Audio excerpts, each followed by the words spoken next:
Hello again, everyone, and welcome back to Reddit Aliens. I am John, and as always, thank you so much for being here. A good topic? Let's do it.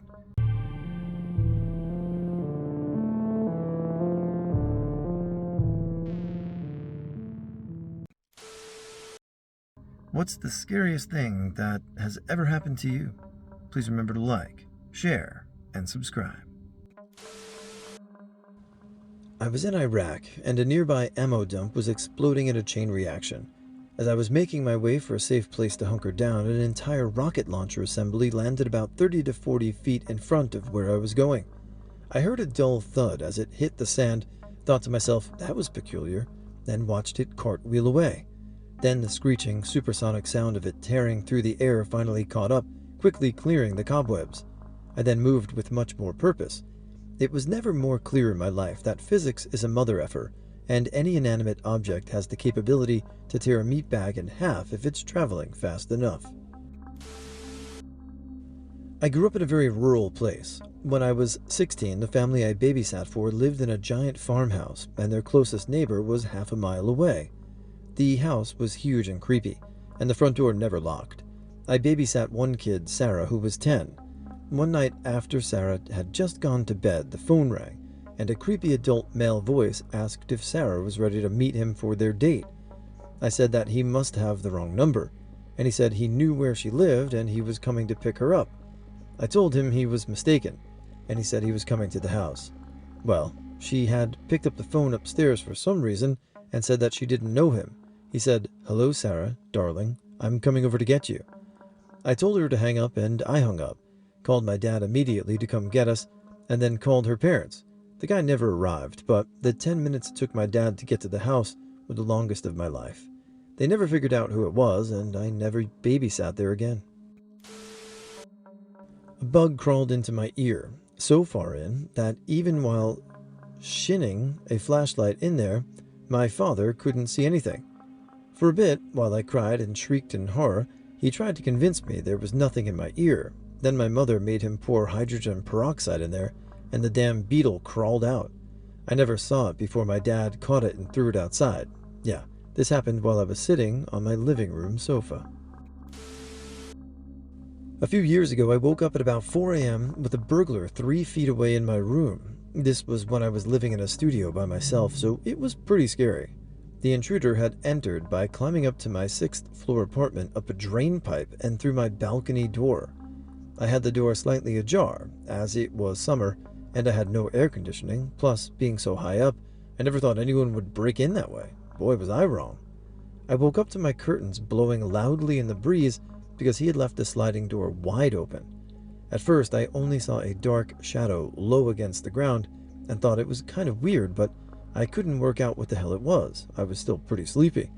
But the shadowy mass soon resolved into the shape of a person, as he stood up after noticing that I was awake and had sat up in bed. When the shadow moved and got up, I was completely shocked, but not overly terrified for some reason. After a few seconds, he said, "Don't do anything," and I kind of froze, trying to think. He also kind of froze. Eventually, I broke the stalemate by yelling, "Get out!"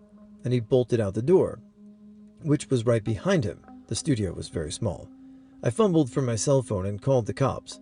I went onto my balcony and watched him impressively jump down from balcony to balcony before running off. He was never caught, but the good thing was that nothing was stolen. He was going through my gym bag full of sweaty clothes. Needless to say, even though I have since moved out of that apartment, I now make sure that all the windows and doors are secured before I go to bed. Yeah, I can't really blame you for leaving your balcony door open when you're 6 stories up and there's just a drain pipe to climb. So that is frightening. And I guess you gotta keep a machete under the pillow. I once dozed off at the wheel during a light rainstorm going 70 plus miles per hour on the interstate and woke up abruptly. Thinking there was a car in front of me, I hit the brakes out of instinct, but I realized there was no car there. I then proceeded to hydroplane, and my car went into 3 consecutive 360s until I stopped the car and gained control, only to find myself in the ditch, facing 2 lanes of traffic coming at me, which seconds ago I was flowing with.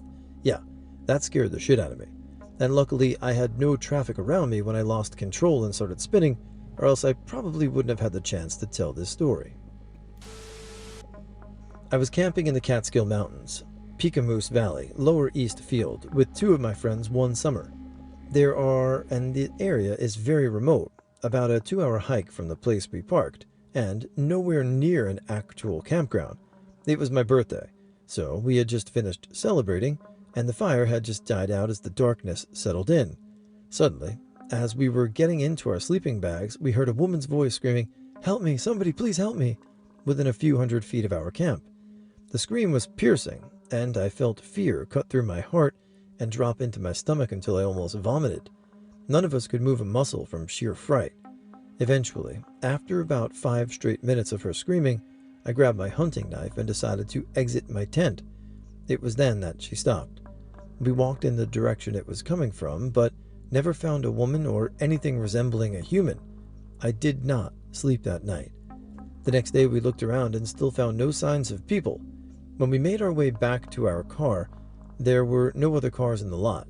We still have no idea what happened that night, and nothing on this earth has been able to scare me since. The scariest would be me thinking I killed my mentally handicapped little brother. Okay, when I was about 8 and he was about 6, he, my older brother, and I were outside sledding on the hill next to my house. We lived in the sticks back then. And because he was mentally handicapped, I had to help him sled. He was going to ride down with me on the sled, but there were a couple of things I had to do before we could go. Halfway down the hill from the top of an electric fence that kept the cows from our nearest neighbor from wandering up the hill into the street and our front yard, I needed to both shut off the power and disconnect the fence so we could make a clean slide down the hill. It was maybe a 50-meter walk from the flat spot in the hill that was our starting point to the power switch, then 25 meters from there to the disconnects on the fence. Now the action. My brother is autistic, so he rocks back and forth sometimes. I had him sitting on the sled to wait while I took care of the fence, and he began to move little by little forward as I was walking. About halfway to the switch, I see a blur out of the corner of my eye. When I looked, he was headed very quickly down the hill toward the fence. I tried to bolt after him, but there was no catching him. I got to watch him hit the fence across his neck, and he flew off into the snow as the sled kept right on down the hill. He wasn't moving. My heart leapt out up into my throat because I honestly thought he was badly hurt. I ran up and was like, "Oh shit, oh shit, oh shit, oh shit, oh shit." I was so scared and I thought I'd have a heart attack. When I got up to him, I looked down and he was just lying there. He had this look that said volumes about how he'd like to kill me. He was okay. He just got a brief shock and was a little stunned. But there were no marks or injuries. He got up and just marched inside the house. He hasn't been sledding with me since. I still get a little scared when I think of it. The most terrifying moment I can remember experiencing in my life happened just 2 days ago. My wife went into labor to deliver our first child. When we were admitted, my wife was 5 centimeters dilated and fully effaced. Usually the last 5 centimeters of dilation takes about 5 hours, but my wife got there in about 2. During the course of her development, the anesthesiologist was in a cesarean section and had a backlog of 2 other women who needed epidurals. My wife was in tremendous pain due to the speed of her labor. She described it as 8 or 9 on a scale of 10, and she begged for whatever pain relief she could be given. So the nurse gave her some sort of IV opiate, though I don't remember which one. The bad thing was that this made her nauseous and caused her to continually vomit during her labor.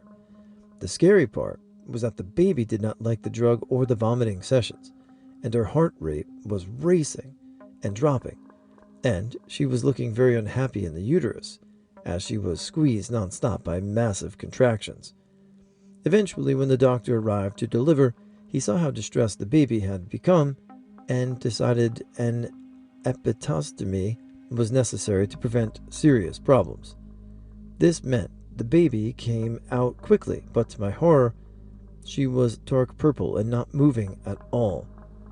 After I cut the cord, the nurse asked me to sit as I looked on in terror as the neonatal team worked frantically to resuspend her cold, stiff, unmoving child. After what seemed like hours, but in reality was probably about 2 minutes, the team cleared her lungs, inserted a respirator, and injected my baby with Narcan to reverse the stupor caused by the opiates. Finally, my baby cried out with fervor. I have never been so terrified, and I've never been more happy to hear a baby cry. Sleep paralysis. I didn't know what it was when it first started happening, but basically 1 second I'm falling asleep and the next I can't move any part of my body save for a slight twitch.